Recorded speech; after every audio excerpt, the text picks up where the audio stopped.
So guys, पिछली video को continue करते हुए इसकी वीडियो के अंदर हमें देखने को मिला कैट 2022 का एनालिसिस, जो कि आफ्टरनून स्लॉट का था। मेरे खुद का पर्सनल स्लॉट में आफ्टरनून का स्लॉट मिला था मेरे को।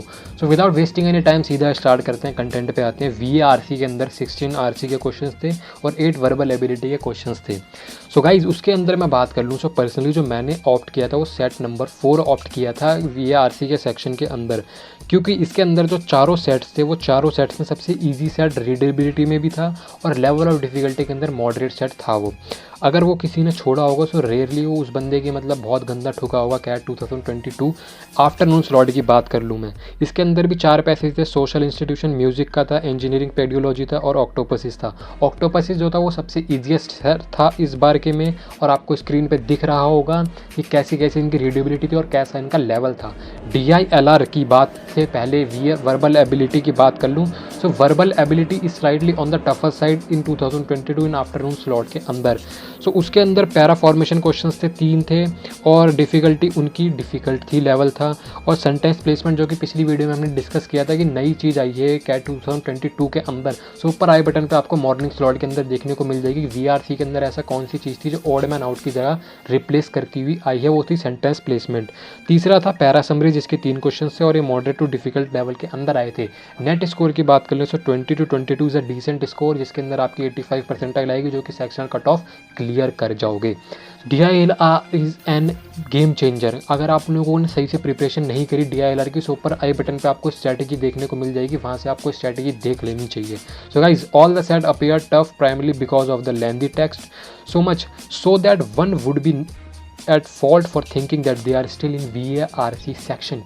इतना ज़्यादा लेंथी था वो सेक्शन पढ़ने में, मैंने खुद देखा था कि वो पढ़ने में आपको ऐसा लगेगा कि हम अभी भी VARC सेक्शन के अंदर है, क्योंकि उसके अंदर लेंथ इतनी ज़्यादा थी और जो कीबोर्ड का जो वो होता है ना स्क्रॉल डाउन करने के लिए, वो उसमें नहीं काम कर रहा था PC में, उसमें काम कर रहा था। और जो मेरे माउस का सिस्टम था, माउस का कर्सर काम नहीं कर रहा था। बट मेरे को प्रैक्टिस हो गई थी, क्योंकि मेरे PC का भी ऐसा सिस्टम था कि वो काम नहीं करता था। सो मेरे को हैबिट हो गई थी कि कीबोर्ड के माउस से ही करने की। सो आप भी ये हैबिट डाल सकते हो। सो गाइस, DILR के अंदर the challenging for solving many set lay not in the actual logic required, one to understand the situation and crack the logic. उसके अंदर कुछ ऐसा सीन नहीं था कि आपको सिर्फ लॉजिक लगानी, सबसे पहले आपको क्या करना है, एक्चुअल लॉजिक रिक्वायर्ड करनी है, और उससे पहले आपको समझना पड़ेगा सिचुएशन कैसी है, फिर उसके बाद आपका लॉजिक लगेगा। अब बात कर लें सेट्स के अंदर, पहला सेट था इसके अंदर वेयर हाउस, जिसके अंदर difficulty set and required one to understand the situation and crack the logic. It was very time consuming. इसके बाद further this was a set which would be cracked in one go, that is the answer should be solved independently। मतलब कि ये set solve करने के बाद भी आपको जो इसके क्वेश्चंस थे वो थोड़े से दोबारा उसमें ट्रिक लग रही थी, सो दोबारा इसको सॉल्व करने ही पड़ रहे थे क्वेश्चंस भी। सो गाइज, सेकंड बात कर लेते हैं, sets on product classification was also tough to solve primarily because one needs to be carefully in translating the given information into equations. काफ़ी सारे DILR के अंदर आपको इक्वेशंस बनानी पड़ती है जो कि क्वांट से रिलेटेड होती है, वैसी सिंपल इक्वेशन बना के उसको सॉल्व करना पड़ता है। सो इस सेट के अंदर वही हुआ था। So guys, solving the equation was time consuming था सॉल्विंग इक्वेशन करने का। तीसरा सेट था set on salesman visiting household was doable. ये तीसरा सेट जो था वो डूएबल था, since it was relatively straightforward to solve but lengthy description था इसका, बट इसको सॉल्व करना थोड़ा सा इजी था और डूएबल था। सो गाइस, जो चौथा सेट था वो मैंने किया था, और वो सबसे ईजीएस्ट सेट था in the section was the one on scatter chart with revenues cost and employees strength. ये था चौथा सेट और सबसे ईजी सेट यही था। तो scenario provide was quite simple and the questions were straight forward. Must solve set था। अगर किसी ने ये छोड़ दिया तो उसकी 85 परसेंटाइल तो बहुत दूर के बाद उसका कैट का पेपर रेयरली ठुक ही गया हो, क्योंकि सबसे आसान सेट यही था। और अब बात कर लेते हैं इनकी डिफिकल्टी और रीडेबिलिटी की बात, तो इसके अंदर VRC के अंदर नहीं आएगी। क्वेश्चंस बात कर लूँ, वेयर हाउस के 5 क्वेश्चन थे और सबसे वेरी डिफिकल्ट सेट पहला सेट था। इसके अंदर प्रोडक्ट टाइप दूसरा वेन डायग्राम का सेट था, उसके अंदर 5 क्वेश्चन थे और डिफिकल्टी लेवल डिफिकल्ट था। तीसरा था सेल्स में, जो कि क्वांट बेस्ड रीजनिंग है, वो उसके अंदर 5 क्वेश्चन थे और मॉडरेट टू डिफिकल्ट लेवल पे इसकी डिफिकल्टी लेवल गई थी। चौथा सेट था रेवेन्यूज़ का, जो कि 5 नंबर ऑफ क्वेश्चन आए थे इसके अंदर, और सेट की लेवल ऑफ डिफिकल्टी मॉडरेट थी, जो मैंने खुद पर्सनल सेट ये ऑप्ट किया था। अब बात कर लें net score, 14 to 16 is a decent score in DILR section. अगर आपकी सेक्शनल कट ऑफ क्लियर करनी है 85 परसेंटाइल, जो कि होती है रेयरली हर IIMs के अंदर। अब बात कर लेते हैं quantitative aptitude. Quantitative aptitude 22 questions with 8 non MCQ and was on tougher side. MCQ guys tougher side थे इस बार क्वांट के अंदर। आफ्टरनून स्लॉट मेरे स्लॉट के अंदर आए थे with quite a difficult question. Some questions from familiar concept were not direct and would have posed a challenge for most students. Direct question इस बार नहीं आए थे इसके अंदर, मैंने तो बेसिकली टीटा फॉर्म वाले क्वेश्चन ही करे थे। और guys there was a very quite a few question from AMA arithmetic average mixture alligation but not all of them are doable. Average mixture and allegation के काफ़ी ज़्यादा क्वेश्चंस देखने को मिले थे तीनों सेट्स के अंदर, बट वो इस सेट के अंदर डूएबल नहीं थे।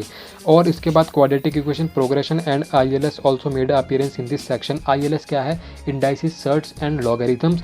और एसआईसीआई जो आपको स्क्रीनशॉट पे देखने को मिलेगा वो है simple interest and compound interest. ये शॉर्ट फॉर्म मैं बेसिकली यूज़ करता हूँ। सो गाइज इसके अंदर नेट स्कोर की बात कर लूँ सो 20 ये नेट स्कोर से पहले मैं एक चीज़ डिस्कस कर लूँ कि यार इस बार हमारे कैट के पेपर में क्वांट के सेक्शन के अंदर ट्रिग्नोमेट्री भी देखने को मिली थी। सो जो कहते हैं कि क्वांट के अंदर अगर अरिथमेटिक कर लेंगे, पिछली वीडियो में हमने ये डिस्कस किया था कि जो लोग कहते हैं कि अरिथमेटिक से बेड़ा पार हो जाएगा, सो नहीं होगा, फंस जाओगे आप क्वांट के अंदर। क्योंकि हर किसी का टीचर का फेवरेट टॉपिक भी अरिथमेटिक होता है। सो वो बेसिकली क्या करता है, उसके अंदर हार्ड क्वेश्चन डाल देता है। उसके बाद आपको दूसरे अगर जो बच्चे पढ़ के जाएंगे उनके लिए ईजी हो जाता है, और जो नहीं पढ़ के जाता है दूसरी चीज़ें वो उनके लिए डिफिकल्ट हो जाता है। क्योंकि अरिथमेटिक हर कोई पढ़ के जाता है। हर बच्चा क्वांट की अगर कैट की पेपर की तैयारी कर रहा है सो वो क्वांट में अरिथमेटिक जरूर पढ़ेगा। सो आपको क्या करना है, आपको कंपटीशन को बीट करना है। सो आपको और ज़्यादा टॉपिक भी पढ़ने पड़ेंगे। सो गाइज इसके अंदर नेट स्कोर से बात पहले कर लूँ कि यार आप लोगों से एक रिक्वेस्ट है कि वीडियो को, चैनल को ज़रूर सब्सक्राइब कर दें, क्योंकि 1000 के हमको जल्दी करवाने 343 सब्सक्राइबर्स हैं आज की डेट के अंदर। और आपको मैं बता दूं कि कैट का पेपर पढ़ना और वीडियो बनाने के अंदर, एनालिसिस करने के अंदर काफ़ी ज़्यादा मेहनत लगती है। क्योंकि पर्सनली मैंने दोनों चीज़ करी है। और एनालिसिस के अंदर क्या होता है कि जैसे कि कुछ सेट्स मैं छोड़ के आया था जो मैंने पढ़े भी नहीं थे पेपर देने के बाद, वो मेरे को वीडियो से बनाने से पहले 3 दिन लग गए। पहला स्लॉट के लिए पहला दिन, दूसरे स्लॉट के लिए दूसरा दिन, तीसरे स्लॉट के लिए तीसरा दिन। 6 पेजेस टोटल लग चुके हैं मेरे को बनाने के लिए, दोनों भरने के लिए 2-2 घंटे लगे प्रॉपर तरीके से लिखने के लिए। सो गाइज आपसे एक रिक्वेस्ट है कि वीडियो को जरूर लाइक करें यार, कमेंट करें, दिल से अच्छा लगता है, खुशी लगती है कि मेहनत करने तो रिजल्ट भी देखने को मिल रहा है। सो आप लोगों के लिए ही कर रहे हैं, साथ में मिलके बढ़ेंगे आगे। सो गाइज और उसके अंदर आप लोगों को बता दूं कि एनालिसिस के अंदर मैंने एक सेट बनाया खुद, और उसके अंदर डिफ़िकल्टी लेवल खुद मैंने उसके अंदर देखी कि कितनी है इसके अंदर। अगर मेरे को डिफ़िकल्ट लग रहा है तो आपको भी लगेगा। अपने अकॉर्डिंगली मैंने डिफ़िकल्टी लेवल सेट किया। अब बात कर लेते हैं क्वांटिटिव एप्टीट्यूड के अंदर जो नेट स्कोर है 12 से 14 would be a decent score. और ट्रिग्नोमेट्री इस सेक्शन में क्वांट के अंदर देखने को मिली थी। तो जो कहते हैं ट्रिग्नोमेट्री रेयर होती है, ट्रिग्नोमेट्री भी जरूर पढ़ के जाएँ। ट्रिग्नोमेट्री में बेसिकली आप अप्रॉक्सीमेटली आप लोग कैट की प्रिपरेशन के लिए 1 साल 1.5 साल लगा देते हो, 2 साल भी कई का बच्चे लगा देते हैं, बट मेरी मान नहीं है। तो ट्रिग्नोमेट्री के अंदर सिर्फ और सिर्फ जो टॉपिक ज़्यादा नहीं इंपॉर्टेंट है उसके अंदर कम से कम एक दिन तो ज़रूर लगाएं पेपर से पहले। आप ट्रिग्नोमेट्री के टोटल 7 आवर्स दे सकते हैं स्टडी के अंदर। ट्रिग्नोमेट्री पढ़ लें अगर आपकी पहले से पढ़ी हुई है तो रिवाइज हो जाएगी। बाकी कुछ नहीं है, 3 नंबर बढ़ जाएंगे, 3 नंबर कम हो जाएंगे, और उसी से डिफरेंस क्रिएट होता है। एक क्वेश्चन ऊपर नीचे से आपकी +5 और -5 परसेंटाइल में फ़र्क पड़ जाएगा। So this was the video regarding 2022 का analysis in the afternoon slot. मिलते हैं नेक्स्ट वीडियो में। Till then bye bye, take care and hard work bro. और गाइज एक खुशखबरी की बात बताएं कि हमारे दूसरे वाले चैनल पे मयंक यादव फिटनेस के अंदर 2000 सब्सक्राइबर कंप्लीट हुए हैं आज ही। सो दिल से खुशी हो रही है। सो अगर आप लोग भी फिटनेस से रिलेटेड अगर कुछ कंटेंट मांगते हो तो उस चैनल पे सब्सक्राइब कर लेना। मिलते हैं नेक्स्ट वीडियो में। और नेक्स्ट वीडियो आने वाली है इवनिंग स्लॉट की, जो कि इस वीडियो के तुरंत बाद ही आएगी, और कल ही देखने को मिल जाएगी आपको इवनिंग स्लॉट की वीडियो।